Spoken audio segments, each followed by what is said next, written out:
सरस्वती जी और उनकी बहू रश्मि के बीच एक दिन बहस छिड़ जाती है। आखिर किसका काम ज्यादा आसान है, बहू का या सास का? माँ जी, सास को काम ही क्या है, आपके सारे काम उंगलियों पे तो हो जाते हैं। कुछ भी। हाँ, हिसाब तो उंगलियों पे ही हो जाता है ना। अरे बेटा, ऐसा सिर्फ अभी लगता है, जो मुझे करना पड़ता है ना वो तुझे करना पड़े तो समझ आएगा कि असली काम का पहाड़ कैसा होता है। ठेले बराबर वजन भी नहीं है आपके काम में, और बात पहाड़ों के वजन की कर रही हैं आप।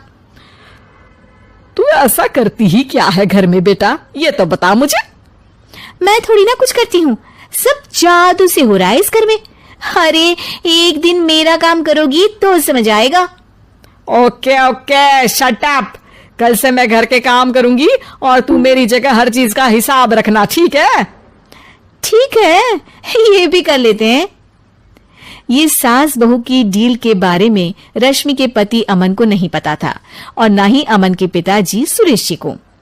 पर गेहूं के साथ साथ जैसे घुन भी पिस जाता है, ये दोनों भी पीसने वाले थे।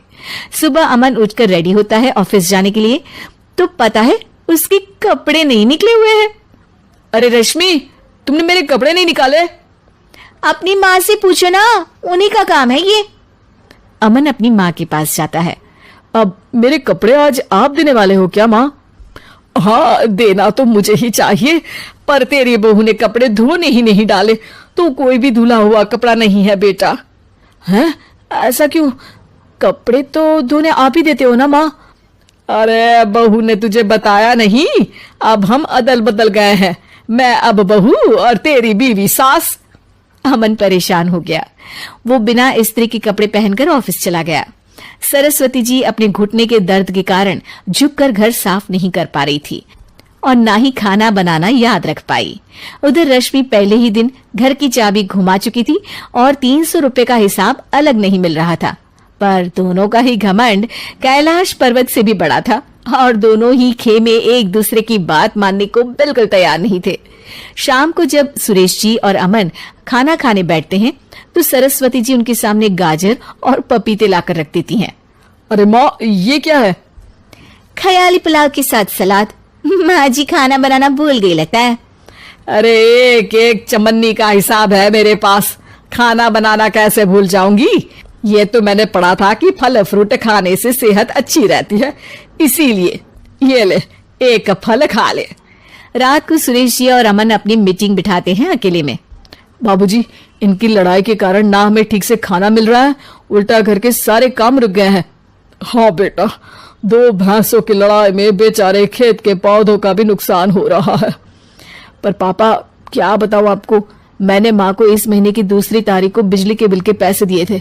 आज बिल भरने के लिए मांगने गया तो पता चला कि रश्मि उन पैसों से गैस सिलेंडर ले आई। अच्छा, तो सिलेंडर के पैसों का क्या हुआ? अब सिलेंडर के तो कोई पैसे नहीं थे बाबूजी, हमारे घर पर गैस की पाइपलाइन लगी है ना। बेटा, इन दोनों का कुछ करना पड़ेगा, नहीं तो अपने घमंड के चक्कर में पूरा घर बर्बाद कर डालेंगे ये दोनों। अमन और सुरेश जी काफी सोच विचार के बाद एक निष्कर्ष पर पहुंचते हैं।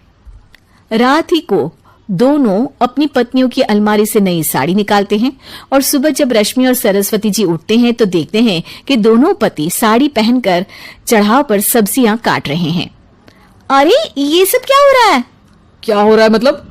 आप दोनों अदल बदल हो सकते हो तो हम क्यों नहीं? अरे क्या मतलब? नहीं नहीं, मेरी भी बचपन से किसी की बहू बनने की इच्छा थी, तो आज से सरस्वती तुम बड़ी बहू, मैं मिडल बहू और अमन छोटी बहू। अरे लेकिन सब घर पर बैठ जाएंगे तो कमाएगा कौन? ये घर कैसे चलेगा?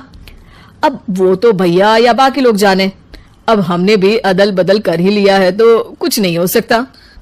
रश्मि और सरस्वती जी को समझ में आ जाता है कि उन दोनों की आपस की डील की वजह से इन दोनों को बहुत तकलीफ हो रही है और उनके ईगो ने दूसरों को कितनी यातनाएं दी है। अब असल में माँ जी आप सही थी, सास बनना बहुत मुश्किल है। अरे हाँ बेटा, और तू भी, मुझसे तो नहीं हो पाया सब घर के काम, वापस बदल ले क्या? हाँ हाँ बिल्कुल माँ जी, और अब आप दोनों भी बदल लीजिए, कोई आ गया तो आप दोनों को देखकर क्या सोचेगा? अच्छा है, आप दोनों के समझ में ये बात तो आई। मैं फटाक से कपड़े बदल लेता हूँ। अरे रुक जा बेटा, एक फोटो ले लेती हूँ तेरी। मेरी बेटी होती तो तेरे जैसी ही दिखती साड़ी में। और मेरा फोटो नहीं लोगी?